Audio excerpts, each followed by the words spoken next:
Hey guys, welcome back to the channel. So today we're gonna start off with some bread, homemade bread. So you're gonna need sea salt, yeast, flour, and warm water. This is the easiest bread that you can make. It's honestly foolproof. So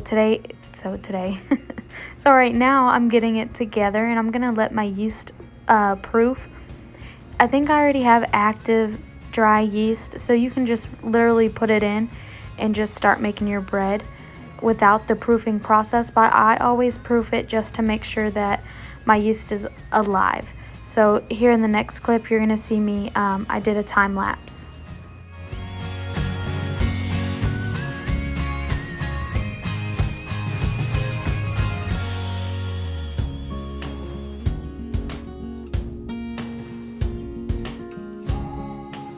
There you have it. If it foams up on top, your yeast is alive and ready to work with.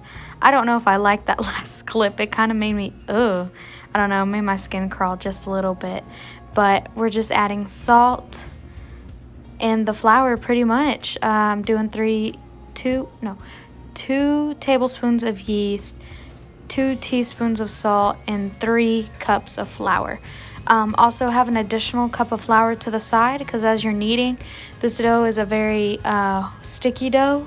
So you're going to want to add just a little bit of flour until it's just tacky. And you're just going to keep kneading it and folding it over just until it all comes together.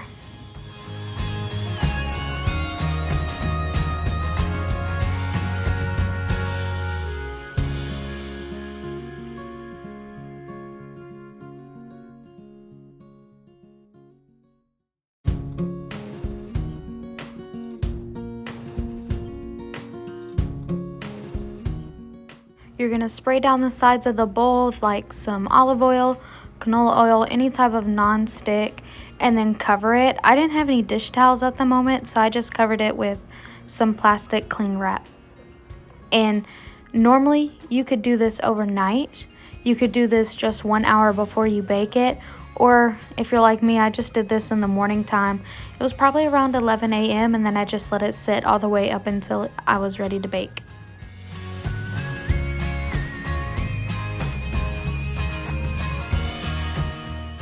Here I'm just going to prep my potatoes. I'm going to peel, rinse them, chop them, or dice them, and then I'm going to parboil them.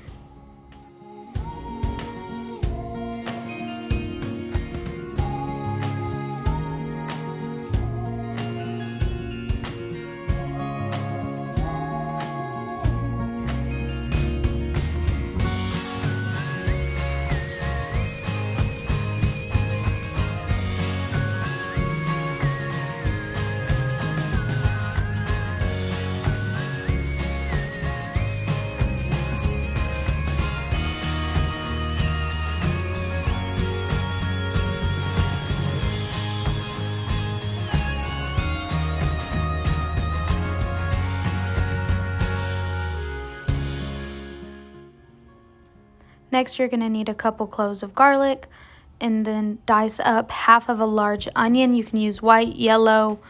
I wouldn't recommend purple, but any of the other types of white or yellow onions. We're also going to do half a pound of bacon. You can do a full pound. You could also do ham, or you could add in some smoked sausage. I was asking my husband one day if I could add in some ham one day just to try a different flavor concept.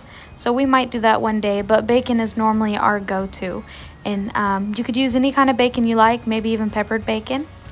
So I'm straining my potatoes just before they're done. And then I'm using the same pot to lessen up, the dishwasher and washing dishes. So I'm just going to cook up my bacon, and you're going to keep all the grease in here. Now, if you want to take out some of the grease and just use butter, you can. And then I added my garlic and onion in there. And then I'm just, for a thickening agent, I did the flour method this time. I have in the past done a cornstarch slurry, but today I just did the flour in the bacon grease and just let it soak up and cook down a little bit.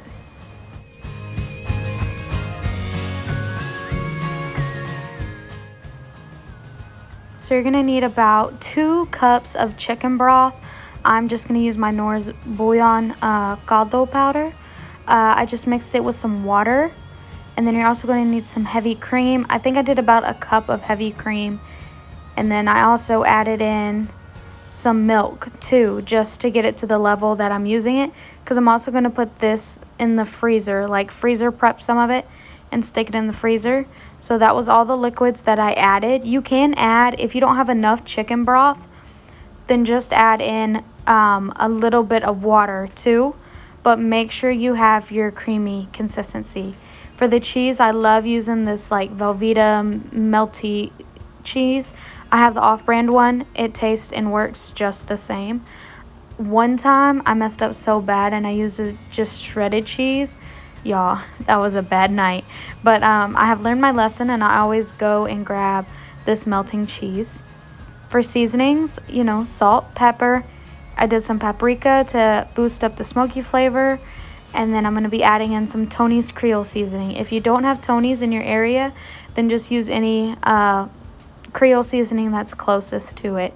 I think I did end up adding in just a little bit more garlic and onion powder, but most of the seasoning that I used this time around was just the Creole seasoning.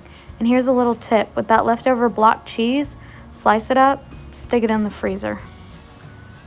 Time to put our potatoes back in.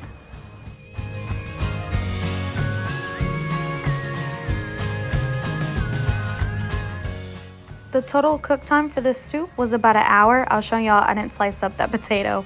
I thought it was hilarious. But this is when I added back in the rest of my seasonings. And always taste it and add in if you want more, or take out what you don't want. The soup is yours. This is just how I season it.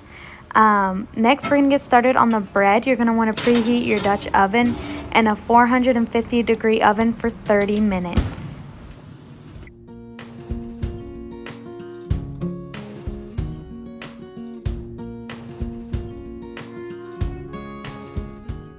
So here I'm just prepping my bread dough to get into the Dutch oven. I'm just refolding it back over and shaping it into a ball. Then I'm just going to take a kitchen knife and cut an X at the top of it. And then once the Dutch oven has finished its 30 minutes, you'll take it out and place your bread on parchment paper into the Dutch oven and bake it with its lid on for 45 minutes.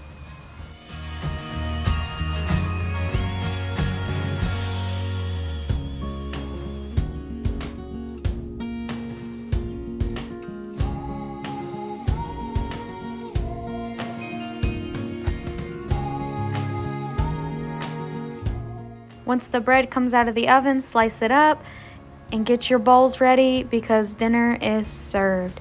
So you could top your soup with sour cream, shredded cheese, diced bacon. You could do some green onions as well.